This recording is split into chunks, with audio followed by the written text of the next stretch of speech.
ama 5 sano oo madaxweyne Farmaajo madaxweyne u ahaa intii uu qabtay lagama xaqiiri karo. Waxay tahay sababta ay xildhibaanada Soomaaliya uga hadlaan mar walba waxqabadka madaxweynihii hore ee dalka Maxamed Cabdulaahi Maxamed Farmaajo. Maxayse tahay sababta ay qaar ka mid ah madaxda dalku ugu horeeyo madaxweyne Xasan Sheekh Maxamuud u dhaleeceeyaan madaxweynihii hore ee dalka Farmaajo. Maxay tahay sirta ka dambeysay inuu Farmaajo dago qulubta askarta shacabka iyo waliba xildhibaanada Soomaaliyeed. Farmaajo kaalin intee leeg ayuu ka qaatay kulanka madaxweynaha haatan talada dalka haya ee Xasan Sheekh Maxamuud iyo waliba madaxweynaha dalka Mareykanka Joe Biden.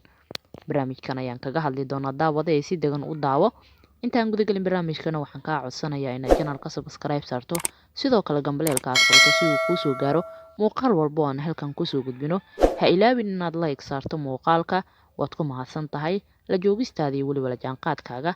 daawasho wanaagsan. Sida aad ku soo daawateen hordhaca warbixinteena, waa xildhibaan Aadan Barre oo ka tirsan xildhibaanada dalka Kenya ayaa ka hadlay xaqiiqda ku saabsan waxqabadka madaxweynihii hore ee dalka Soomaaliya Maxamed Cabdulaahi Maxamed Farmaajo.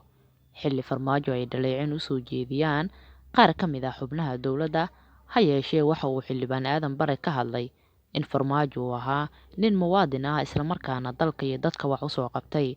Sidaan wada ognahay, madaxweynihii hore ee dalka Maxamed Cabdulaahi Farmaajo waxa uu dalkan xilka ka qabtay isagoo waddanka yahay mid aad u burbursan isla markaasina ay ka jirto dhibaatooyin fara badan haddii ay noqon lahayd tan amni iyo waliba tan caafimaad, sidoo kale ay ka jiraan baahiyo gaar ah oo ay qabaan bulshada Soomaaliyeed. Ha yeeshee 4 sano oo muddaxileedku hayay Farmaajo waxa uu dalka u qabtay waxqabad muuqda isla markaasina ay dareemi karaan ilaa iyo haatan aan ka guurin qulubta shacabka Soomaaliyeed iyo cid walba oo ay dowladnimadu dhabka tahay. Farmaajo waxa uu dalka talada ka hayay muddo 4 sano ah ilaa iyo waliba 2 sano oo dheeri ah, taasi oo lagu muransanaa doorashada ka dhici doonta dalka Soomaaliya. Farmaajo shaqada ugu horeysa uu ka qabtay qaranka Soomaaliya waxaa ka mid ahayd dib u dhisidda ciidan xoogan oo ay ku faani karaan Soomaaliya, wuxuuna soo celiyay bilicdii iyo quruxdii iyo awoodii ay lahaayeen ciidamada Soomaaliya oo lagu ogaan jiray. Waxa uu askarti ka saaray mishaar la'aan ba'an oo ay ku hayeen dowladihii isaga ka horeeyay. Ha yeeshee kadib doorashadii Maxamed Cabdulaahi Farmaajo uu kala wareegay xilka madaxtinimo ee dalka Soomaaliya Xasan Sheekh Maxamuud, waxay askartii waliba shacabka Soomaaliyeed dareemeen farxad iyo reereen. Waxaa Farmaajo lagu dabaaldegay si aan hore looga arag caalamka, iyadoo dadka Soomaaliyeed ee qulubta ka dareemayeen farxad aad u ballaaran. Waa habeenkii ugu horeysay ee doorashadiisa weli isagoo aan qaban wax shaqo ah. Haatan oo uu muddo 4 sano ah shacabka Soomaaliyeed u hayay shaqo wanaagsan, weli waa ay ka go'i laadahay qulubtooda farxadii iyo waliba reereyntii uu la qaatay madaxweynihii hore ee dalka Soomaaliya Maxamed Cabdulaahi Farmaajo oo uu haatan waqtiga ka heliyay. Xaqiiqda lama ilaawaanka ah ee uu dhigay madaxweyne Farmaajo ayaa ah inuu iska diiday dowladaha shisheeye inay dalkiisa maamulaan, sidoo kalena ay soo faragashtaan siyaasadda Soomaaliya, isagoona siyaasaddiisa ka dhigay mid kaliya ku kooban gudaha dalka Soomaaliya. Ha yeeshee madaxweyne Farmaajo ayaa ilaa iyo haatan laga goyn laayahay qulubta shacabka Soomaaliyeed, midda askarta iyo waliba qaar ka mid ah xubnaha dowladda. Ha yeeshee waxaa Farmaajo dhaleecin u soo jeediya xubno ka tirsan dowladda oo ugu horeeyo madaxweynaha haatan talada dalka haya Xasan Sheekh Maxamuud. Ha yeeshee Farmaajo kama dhigto wax aad u weyn, waxa uu mar walbana isagoo xilka laga qaaday diyaar u yahay sidii uu u dhisi lahaa dowladda Soomaaliya quruxdeeda, isagoona madaxweynaha haatan talada dalka haya Xasan Sheekh Maxamuud u fududeeya wax walba oo kaga adkaada dowladaha shisheeye.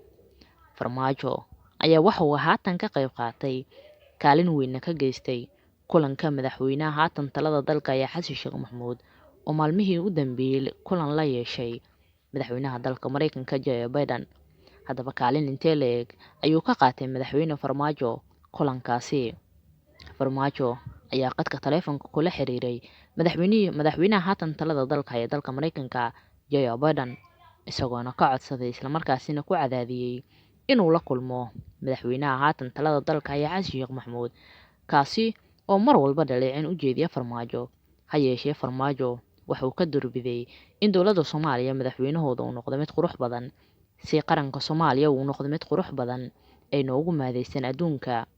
Ha yeeshee Xasan Sheekh Maxamuud ayaa mar walba dhaleeceyn u soo jeediya madaxweyne Farmaajo.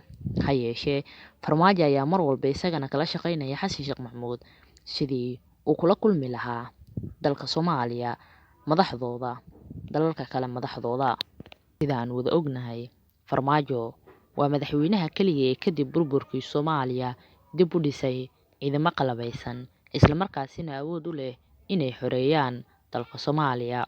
Sidoo kale waxa uu dib u dhisay quruxdii ay lahayd caasimadda dalka Soomaaliya, magaalada Muqdisho.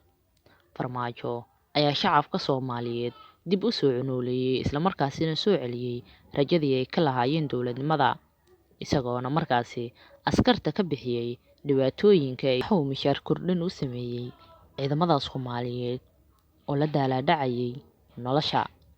Ha yeeshee muddo dheer uu xilka hayay kadib, waxaa madaxweyne Farmaajo ka hiiliyay waqtiga iyo weliba kuwa isku bihaystay qabiil iyo lacag. Ha yeeshee weli kuma uusan guurin qulubta shacabka Soomaaliyeed iyo weliba ciidamada Soomaaliyeed ee xoogga dalka Soomaaliya oo isaga gacantiisa ku dhisay. Daawadayaal, guud ahaan intaas ayaan kusoo afmarayaa barnaamijkeena falanqeynta arrimaha siyaasadda oo aad ka daawanayseen Dunida Media. Haddii ay tahay marka kugu horeysa janalka, waxaan si naxariis leh kaaga codsanayaa inaad janalka subscribe saarto, sidoo kale gambaleelka aad furto si uu kuu soo gaaro muuqaal walbana halkan kusoo gudbino. Waad ku mahadsantahay la joogistaada iyo la jaanqaadkaaga.